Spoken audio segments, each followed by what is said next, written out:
And so basically then you can't show the vulnerability and say, yeah, you know what? I still have a flesh too. And it still creeps up and I'm going to need help with this or that or the other thing. Yeah. He's a millionaire. He doesn't need their money. But if another church, like a smaller church, with, like you said, with just a normal pastor falls into sin, they're like, well, yeah, this is good. This is how we do it. We just cut them off. It's a horrific thing. And it shows you the degree to which the flesh of a regenerated man can go. And so when you have something like this happen, I just want to say, this is sad that he didn't win here, but I'm not going to like roast him as though, well, he's not regenerate. He's a fake. He's a hypocrite, blah, blah, blah. It's like, no, I'm going to actually believe that the words he spoke against evil and against falsehood and that were true are still true. And I wouldn't frankly take down his stuff.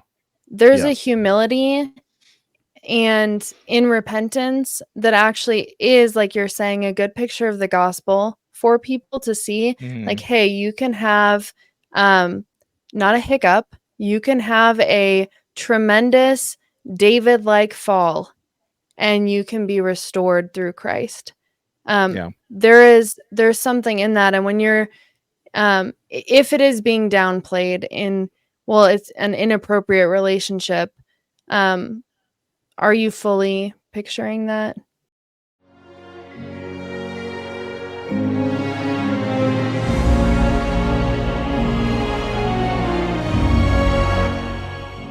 The canteen is open for business. It's good to see everybody.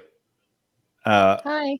I'm a little deflated. Like I'm not as excited for this particular episode because we're talking about difficult things today. I'm Drake. I'm a pastor at Trinity Reformed Church. I live in Las Vegas. I have a family. Been married for a long time. Not as long as Brian, but pretty long time.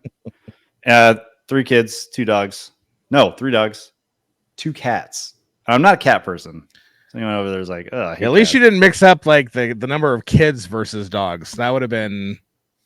How many kids did I say? I could have messed it up. Did I say? I don't remember. I forget how many kids you have too. Okay, good. And a big fish tank. So that's me. I'm April Cato. I'm a wife and a mother. And that's me. And my name is Brian Hodge, and I also have a fish tank. Oh, we got to do that. I do not have a fish tank. I'm not one of those weirdos. Yeah, she does not care about cultivating life and microcosms in her household, but not in my household. No, that's a poor painting TV or something. If you ever want to play God, then get a fish tank because you can literally see how bad you are at being God. Hence why I don't have a fish tank. You will literally kill everything, not be good at setting up the environment. It's an amazing thing. Not to invade your intro, Brian, but you know what I've named my fish tank? Like what it's called? Drake's fish tank? No. It's much more deep and all right, what is it? Let me hear it. Fifth Day. It's called Fifth Day. Oh, nice. Because that's when go. Yeah, there you go. That's like a true literalist. I'm gonna name mine in a moment's time. Maybe one day. Spontaneous creation. Yeah, there you go. That's even better than my dumb in a moment's time. That's like a children's book. I can't use words. So yeah, that's who I am, and I've been married for 25 years this coming December. So, how many kids do you have? I forget. 9. How many cats do you have? Have them line up so you can Drake, count them. let's not get offensive. Okay. I have 0, as any normal human being has. I just wanted to rile you up a little bit, get the passion flowing. So. We're not talking about demonology today. So we apparently yes, cats. That's where they originate. It was mistranslated serpent. It should be cat. Well, the jovialness aside and the joking aside, what we are talking about today is a little bit serious. And this might be like the 10th video you've watched because really every Christian YouTuber has probably talked about this at some point in the last few days. But we are talking about Steve Lawson.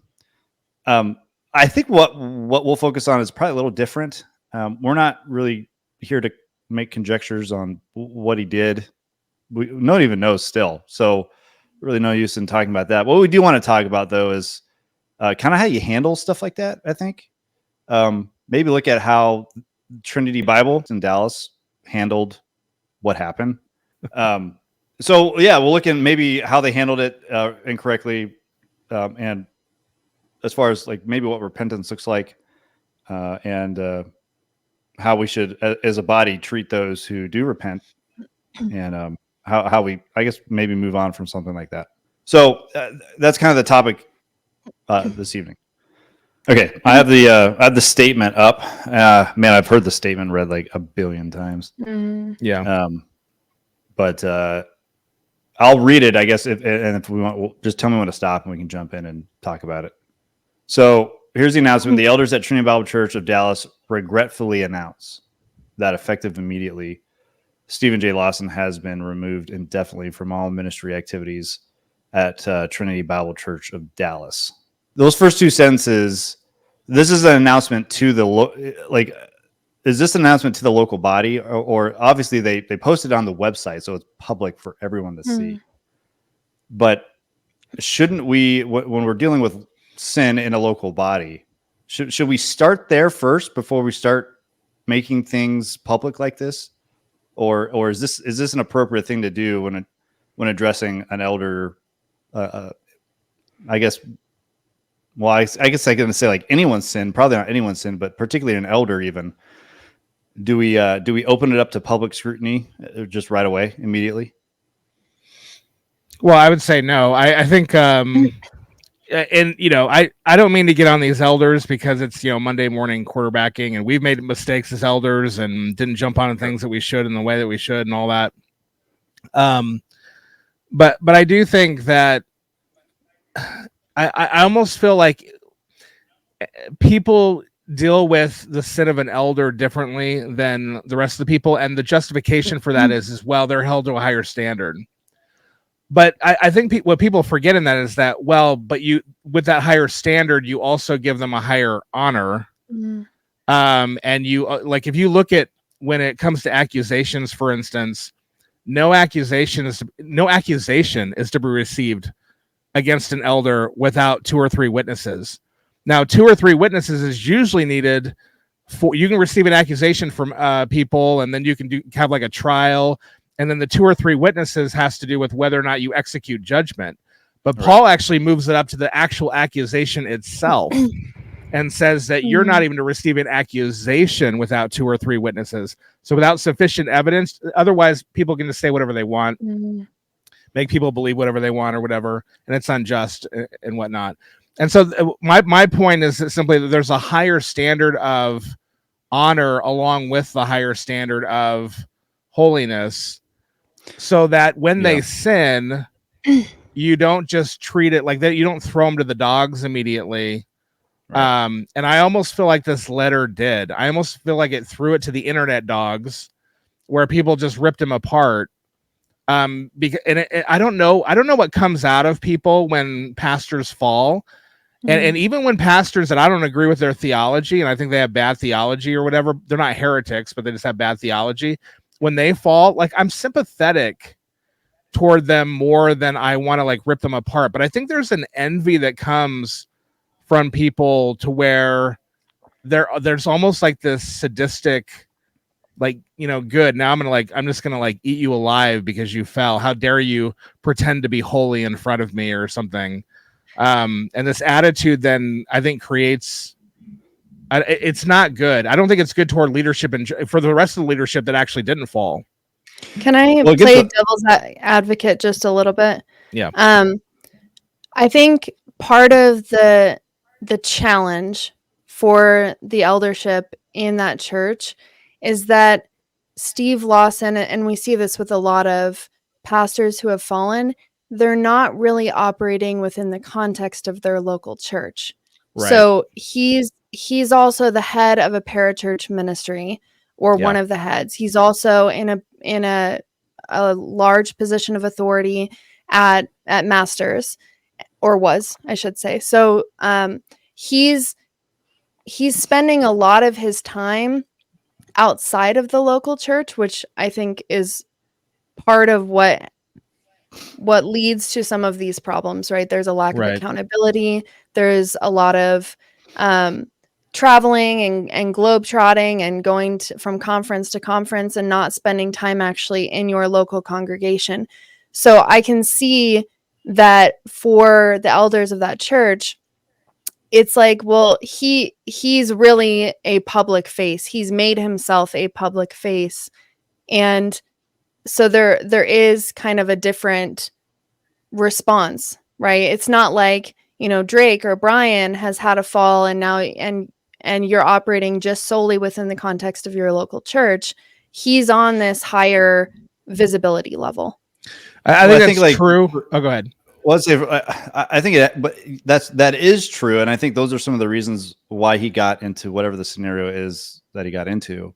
Mm-hmm. But when we're dealing with the fallout, it still has to be grounded in what we have. So, like, the reaction has to be in whatever local body he is attached to, either appropriately or not appropriately. Mm-hmm. And I'm imagining, like, the layman heard about this in that announcement online. I don't think that's not good. Like, that's not how you want to inform the people he actually is over, whether he did that correctly or not. Like, especially when, to Brian's point, when you're holding these men in higher honor, even as the adjudication is happening. In this case, Stephen Lawson is the one that confessed himself. So, he's his own witness or whatever. But don't you want to deal with that because you have people that you're also shepherding through this difficulty. And I feel like blasting and saying, by the way, our senior pastor is out. You're like, what? And this is how we find out. Well, yeah. I mean, wouldn't it be, you would go to the congregation, you'd give a big sermon on something, church discipline or the high calling of a pastor and the honor that you still give them and all that. I mean, you do something in context, and then you tell someone, this is almost like breaking up with someone through text. Mm-hmm. I mean, It's kind of like, this is really impersonal. And again, this, regardless of whether he was there or not, this church felt fine using his celebrity to gain people and members or whatever. And so I almost feel like don't treat him differently than an elder. If you're going to consider him an elder of your church, treat him like an elder in your church in the same way. And then from there, once you do that from the local level, then you can inform the institutions that he's a part of. Better yet, like, keep him accountable to inform them himself, maybe. But either way, not just throw out a letter for everyone to find out and then make the letter extremely vague. Yeah. So that no one really knows what you're talking. Like, what's the point? Why not just say, look, we've let Steve go. We've removed him from the position of elder for sin. Because you might as well said that as much as an inappropriate relationship. It's like, what inappropriate, like, in what way?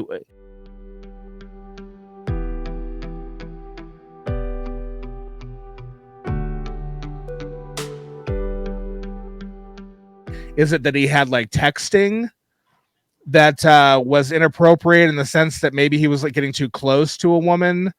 And I would just say, Drake and I have talked about this. I don't know if I would remove an elder for that. He'd be rebuked and corrected and be held in accountability to make sure that he didn't continue to do that, and there'd be repentance there. But or was it like a full-on affair to where then he should be removed immediately?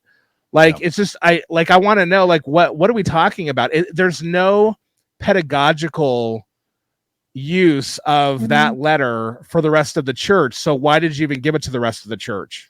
It was for no purpose. Here's the other question I have. Did you guys watch any of his last sermon? I watched pretty much all of it. I saw only a clip. Yeah. So, I mean, like, he's talking, he's talking about John the Baptist, but what he says about, don't judge a man in ministry based off of one hiccup. I guess I have a couple of questions about it. It's like, was this before or after he repented of this? Because you have someone who, let's say this is, he knows this is the last sermon he's going to do. It seems like there's a connection, but now you're getting into the pulpit when you shouldn't, when you know that you're disqualified.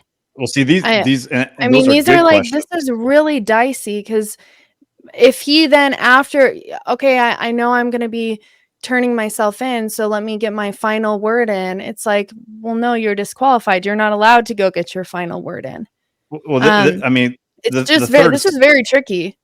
The third sentence begins with several days ago, right? The elders at Trinity were informed by Steve Lawson. What day was it released? Huh? What day was it released? Do you know? The final sermon, I think, was on.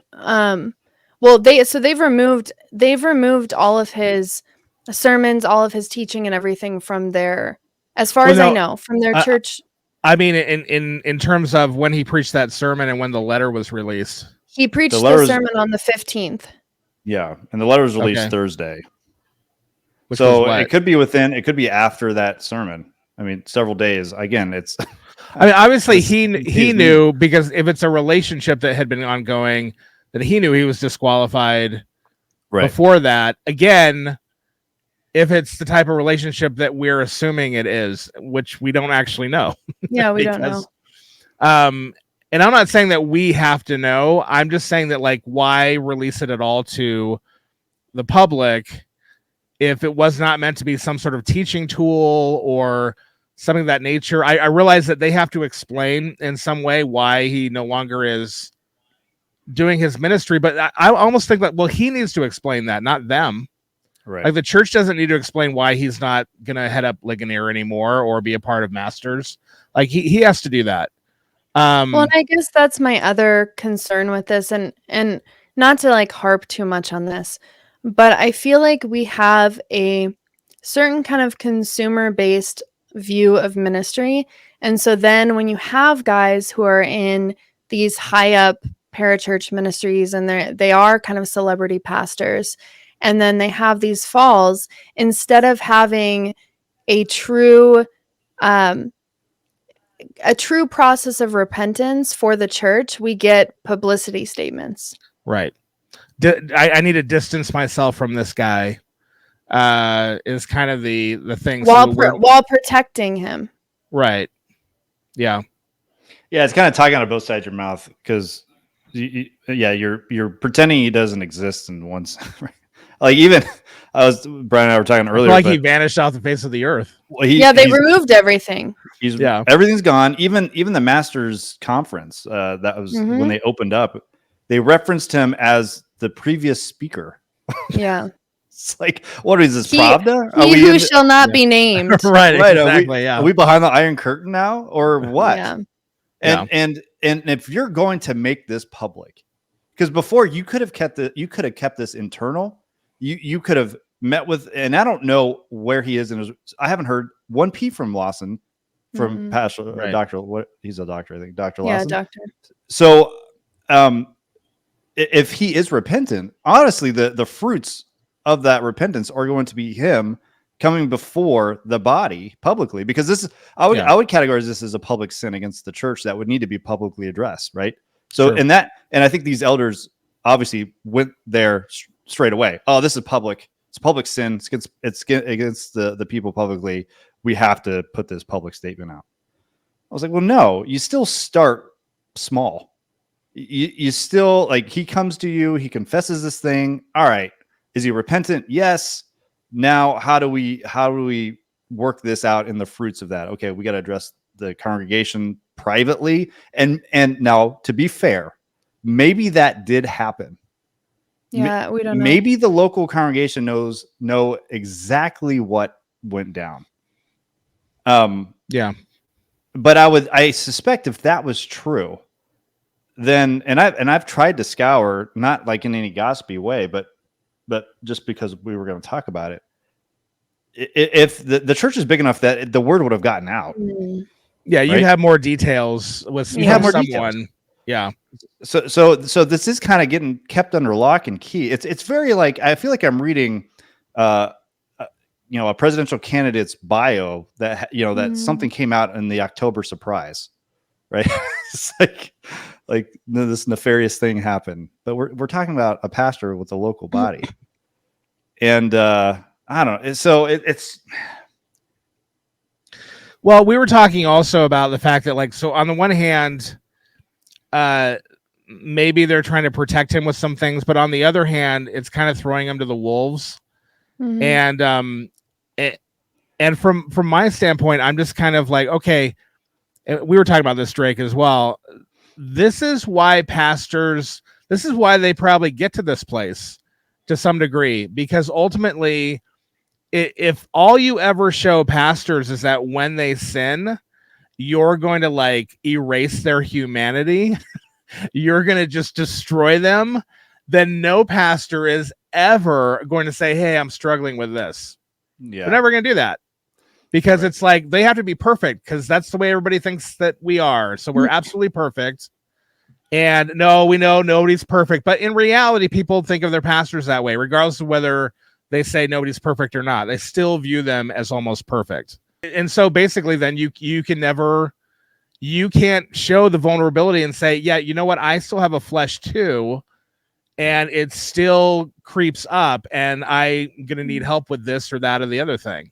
But it's interesting when I'm watching these other analyses, right? Christian and guys that want to analyze what's going on.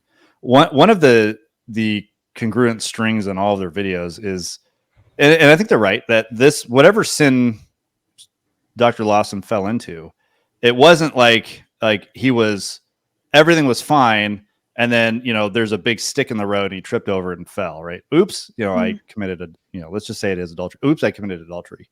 Yeah. There were things building up to this, right?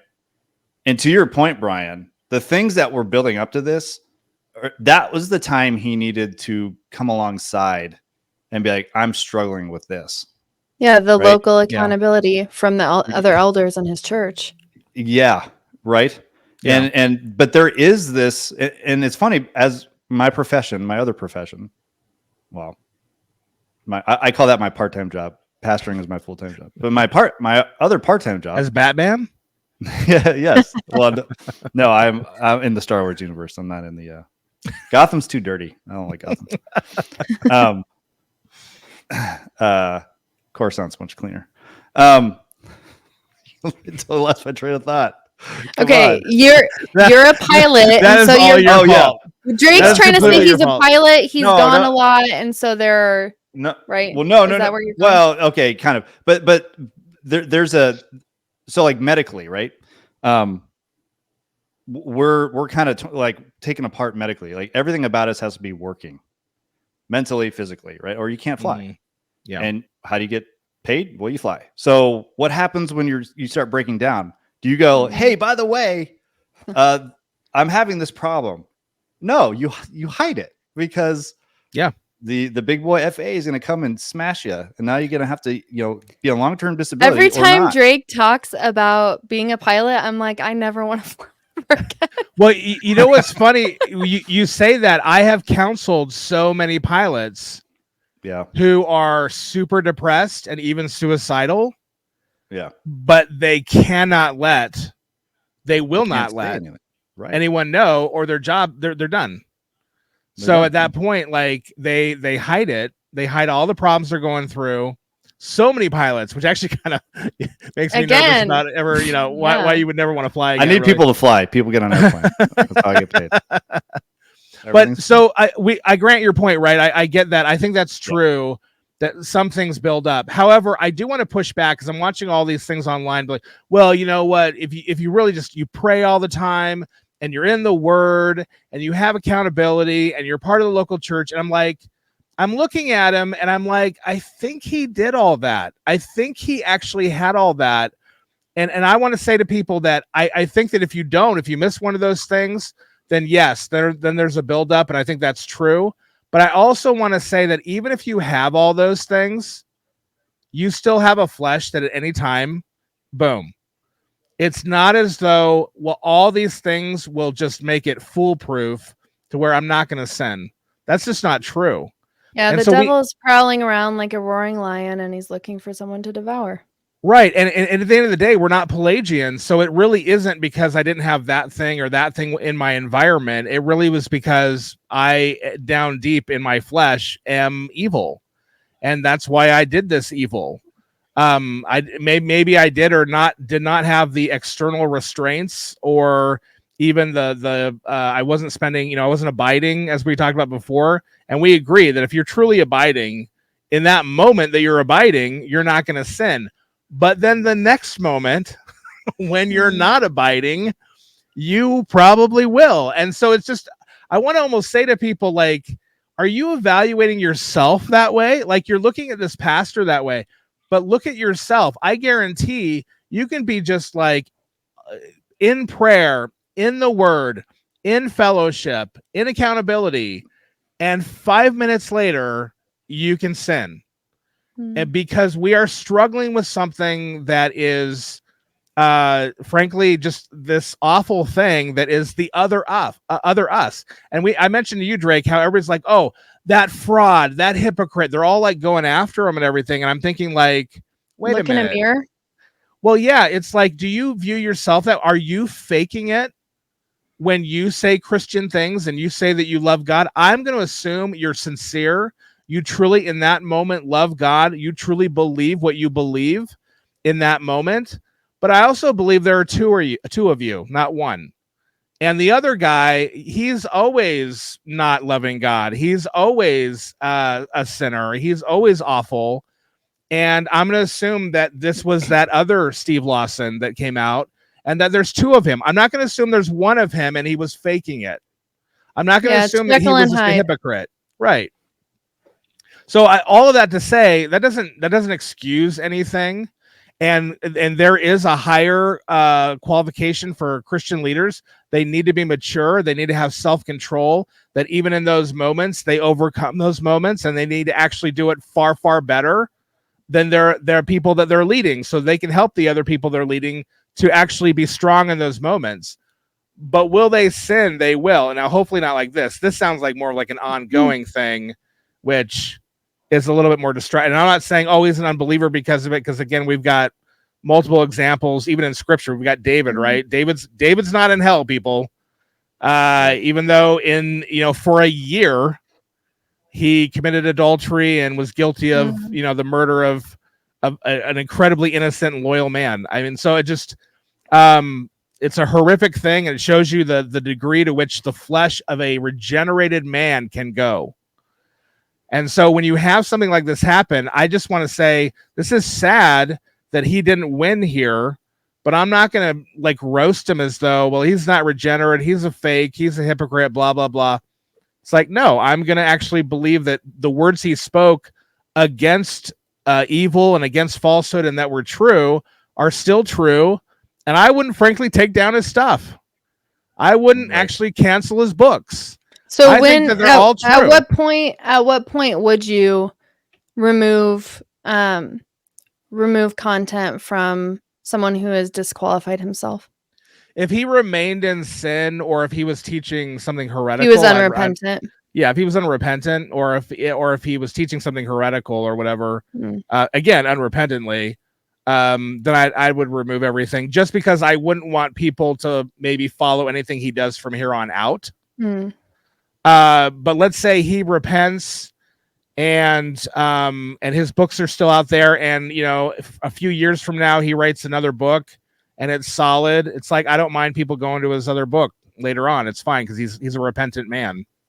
Yeah, that's a whole nother topic, right? As far as what about him being how can he come restored? back? Like, restored. That depends what he did. Yeah, which we don't know. So if it's like full on adultery, I would say no, you can't come back. You were to be a husband of one. You were to have one woman. You had more than one woman, so you were not qualified. Now, some people would say, well, you just can't have one woman at the time. And I would say, no, I think that anything you've done as a Christian, but especially as a minister, that to me is if you become disqualified at that time while you're a minister, you're disqualified. Mm. Sure. They bring up his I thought it was interesting that they brought up his compensation. They say, Steve has met with the elders. I didn't know they had done that. Yeah, they pretty much said that he is completely cut off. That's it. Right. Steve will no longer be. I thought that was an interesting thing. I thought that was kind of cold. If he's repentant, I thought that was kind of cold. Right. So, like, in my mind, I'm like, okay, so he's okay. I get the argument that he's no longer eligible of having double honor. Right. But like, and again, this might go into the egregious nature of what happened. But yeah, you're completely stripping this guy from everything. And you're not even clear about why. Yeah, when to be fair, I guess when it comes to him, I wouldn't really worry about it as much. He probably is a millionaire for all we know, from all the conferences and books and all that. Well, sure, but normally with an elder, I would say, I mean, his family is probably going to be impoverished now. Are they not members of the church? Would you not take care of them in that regard? Yes, obviously not as an elder, not as double honor. Would you not actually care for members of your? I mean, I guess I just couldn't do that. I would be like, no, I mean, these people are still Christians. Now, if he's not repentant, again, then we'd have to say, well, there's something else. That's something else to talk about. Is his family under his headship to where they're agreeing with him, or are they actually just submitting to him in terms of his authority, but they're still submitting to the church? And right. We'd have to discuss all that, but yeah, it's just more the precedent that it kind of lays out. Yeah, like the context. Yeah, he's a millionaire. He doesn't need their money. But if another church, like a smaller church, with, like you said, with just a normal pastor falls into sin, they're like, well, yeah, this is good. This is how we do it. We just cut them off, right? And then, and that pastor's got 6 kids. That's actually happening to an Anglican priest in the UK. Because he's actually Orthodox, and I saw that. You saw that? Yeah. Threw his whole family on the street. Yeah, destitute. Well, I don't know if you remember. What's his name? Ted something or whatever. And he was an evangelical megachurch pastor guy or whatever. But this to me is how a church should not handle it, right? This to me actually is the worst example of the gospel, like worse than his sin. He had like been seeing like a homosexual prostitute or something and that sort of thing, and so his sin was awful. It was really bad.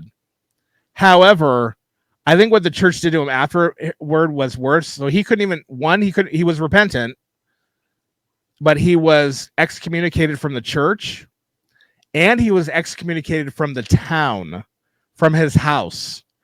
So he couldn't even be in his house for a year at least, as part of the agreement to like leave. And I just thought, is that how the church restores people? You just like send them away. Like you excommunicate people who are not repentant. Like I understand it might be hard, but there's a great opportunity for the church to learn what grace and love looks like when you feel harmed by someone who should have been, a better leader to you. And I just thought that was worse for the gospel than his like homosexual thing that he was doing. Like, because it actually showed that like they were calling him a hypocrite. And I was like, I think you guys just made all yourselves hypocrites by showing that like you're talking about grace, grace, grace. And then the first sign of blood in the water, you're just like devouring a person rather than restoring them. So again, go ahead. I was saying, and there's the spirit of this podcast. I think if anyone were to take away anything after listening to this, it's that. It's like the gospel's also portrayed in how we handle sin in the church. We don't handle sin like the world handles its own. Yeah, they Right, you cancel don't- each other, right? Right. There are no second chances in the world. Yeah, There's no your face is erased. You are erased as a Yeah. human being. That's not what we do in the church. We want to restore. Like Yeah. I want that old man crucified even more in that person, and I want the new man to shine forth even more. I want to bring them out. I don't want to throw them into the darkness so they can be devoured even more. Right. I mean, here I go. 1 John, he says Christ was manifested to take away sin, right? And in him there is no sin. And then he was also manifested to destroy the works of the devil, right? Yeah. So what Lawson did was whatever it was. Let's say it is as bad as people suspect. That's the work of the devil, but Christ even destroys that. But in the church, we have to actually destroy it as Christ would destroy it, which is on the cross and fully restored. Like that, that's the ultimate destruction. Like this canceling stuff is now just like continuing Satan's work and what he's ultimately trying to do. Yeah, you're actually helping him build the destruction in this person's life, which it has happened to many people before. They're canceled by the church. And that is their sin, and then their being canceled is the beginning of their apostasy. And so you've helped the devil complete his work. It's like Emperor Palpatine. You think you're doing good? He's like, it's all according to plan. Manipulating all the Jedi. Yeah. Yeah, but having said all that, look, I'm in total agreement. Obviously, I'm going to trust that the elders and then the other people who know what's going on. You mentioned like Phil Johnson and all that, who kind of maybe are more in the know. That they made the right decision, and this is probably like full on. I'm going to assume it's like full on adultery, because if it is just like, just like you went a little too far in having a private conversation with a woman in your church, then I'd be like, well, and this was the response. That would be pretty. That would be scorched earth, man. Yeah, that really would be pretty crazy. Right. And so that's why, like, inappropriate relationship, I'm like, what does that mean? Because ultimately, like, if it's adultery, then we're all in agreement. If it's the other thing, I'm like, well, just correct him, like spank him on the butt and let him like continue. Like, I don't get like why the atomic bomb, unless it's full on adultery. And if it is, just say that then. For the sin of adultery. You can imagine, because some elders hold themselves to standards like above and beyond, right? I will never text a woman without their husband on the thread or my wife on the thread with it, right? And you can imagine, like, he accidentally texted this woman I broke my rule, guys. And make sure you bring the balloons on Tuesday. How dare you adulterer? She could have taken that the wrong way. What balloons are you? Balloons of emotion? What? and of course, how much more of a laughing stock would the church be if that were the case, right? But I don't think Phil. Yeah, to your point, like Phil Johnson, what he said, on Twitter and whatnot. I don't have any idea what he said. I am like behind on all of this. Somebody asked him a question as far as, I'm not sure if he was like, what did he do? Or I think it was more along the lines of what does restoration look like? And Phil Johnson's response was, while he can be obviously restored into the church, his public ministry is over. And then he cites Proverbs, I think it's 7, whatever the adultery, where it talks about the woman with so if you read between the lines, there you go. So yeah. Again, I'll conjecture. I also think like it does a disservice if it is full on adultery, and we don't know, but it does a disservice to him for him to not just come out. Like there's a humility and in repentance that actually is, like you're saying, a good picture of the gospel for people to see. Like, hey, you can have not a hiccup, you can have a tremendous David-like fall, and you can be restored through Christ. There's something in that, and when you're if it is being downplayed in, well, it's an inappropriate relationship, are you fully picturing that? It almost feels like a missed opportunity. Yeah. Well, and I just, I don't want to like leave the podcast without saying, I do think that pastors, so we were talking about how like, you can build up to a sin, right? I do think pastors should have things in place to where I don't think you should be going anywhere with a woman who's not related to you on your own.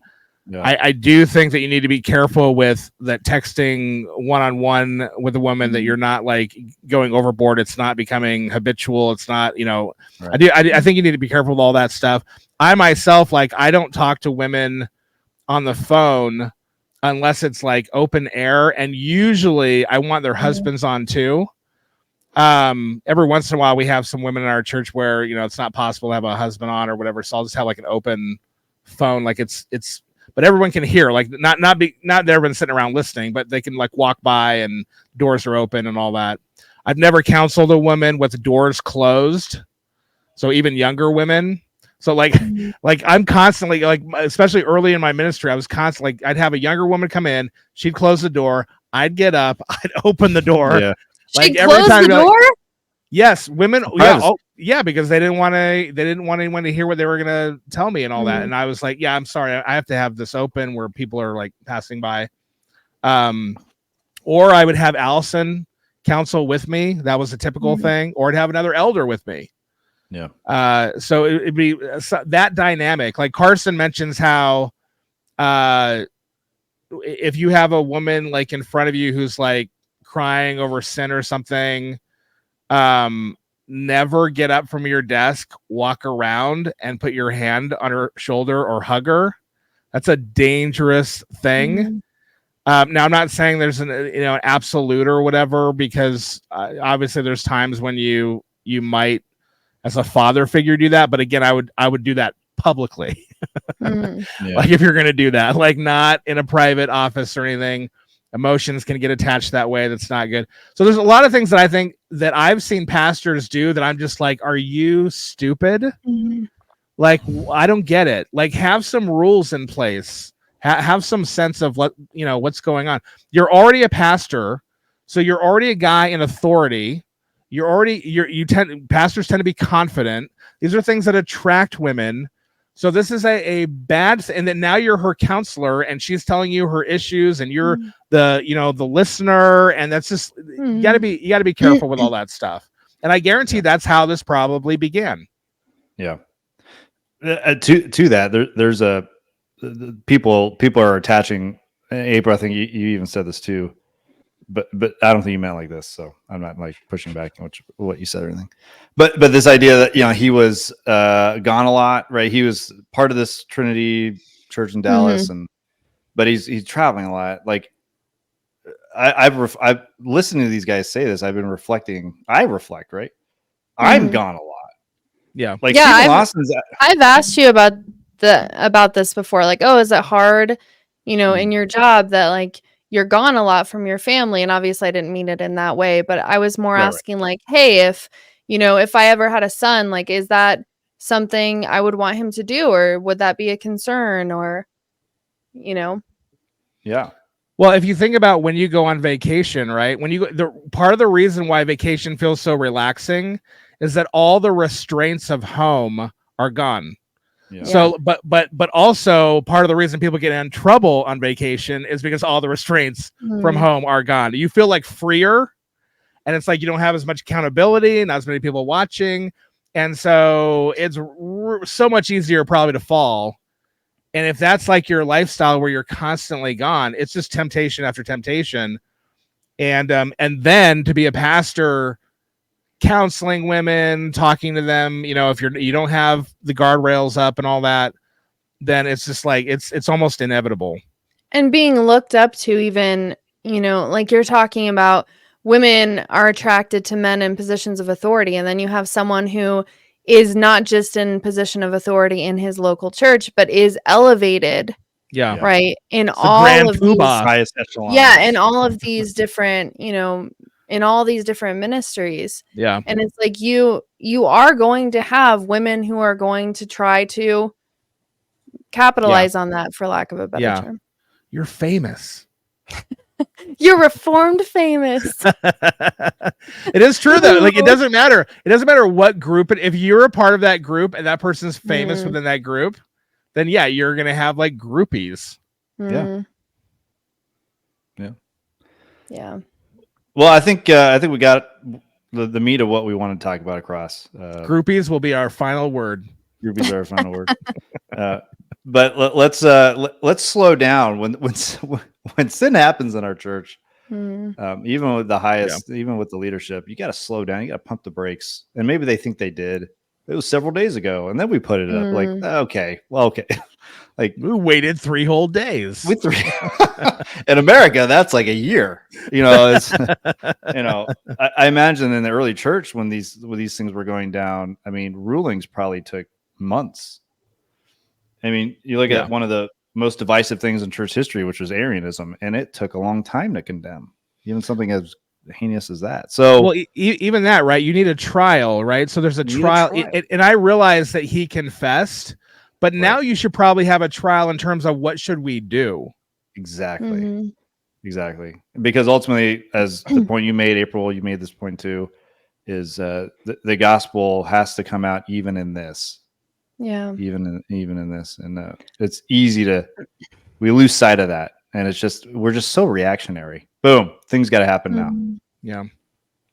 Well, and I guess maybe like a better final word would be that anyone that you look up to, they can and probably will at some point disappoint you, but that your hope is not in men, it's in Christ. Yep. And so, don't make these men into an idol and let it shipwreck your faith. Yeah. That's why pastors always preach bad sermons, because you can let everyone down every once in a while. And you can be like, thank Christ that he saved me. They're like, oh, I didn't respect him that much anyway. It was Finally, we get a new guy in here. Yeah. All right. Any other words? That was good. Groupies. You just had to. Alexander, cut that. You know what? Brian's groupies, you're in the background. Little action figures. Yeah, I don't have real groupies, so I just buy a bunch of dolls. Yeah, they're stormtrooper dolls. My groupies are Legos, so. That is one of even these more days. Pathetic. I thought the dolls were pathetic. No, they're Star Wars Legos. This is the mind of an architect right here. Mm-hmm. You're so great, Drake. Release the Craggle. All right. Well, it was good talking to you guys, and we'll see everyone on the next episode. Bye-bye. Peace. Bye.